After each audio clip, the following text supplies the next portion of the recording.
नमस्कार। हवामान विभागाने पुढील 3 दिवस महाराष्ट्रातील या 16 जिल्ह्यांमध्ये वादळी वाऱ्यासह अवकाळी पावसाचा अंदाज वर्तवलेला आहे। पाहुयात या संदर्भात सविस्तर माहिती। राज्यात आज आणि उद्या उन्हाचा पारा कायम राहण्याचा अंदाज असून तर शनिवारी आणि रविवारी राज्यातील अनेक भागात पावसाचा अंदाज हवामान खात्याने स्पष्ट केलेला आहे।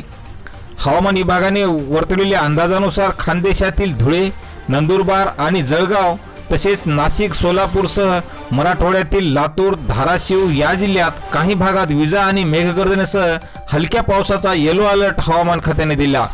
तर यावेळी 30 ते 40 किलोमीटर प्रति तास वेगाने वारे वाहतील असाही अंदाज असून तसेच सांगली, छत्रपती संभाजीनगर, बीड, नांदेड आणि यवतमाळ या जिल्ह्यात काही भागात हलक्या सरी पडतील अशी शक्यता वर्तवली।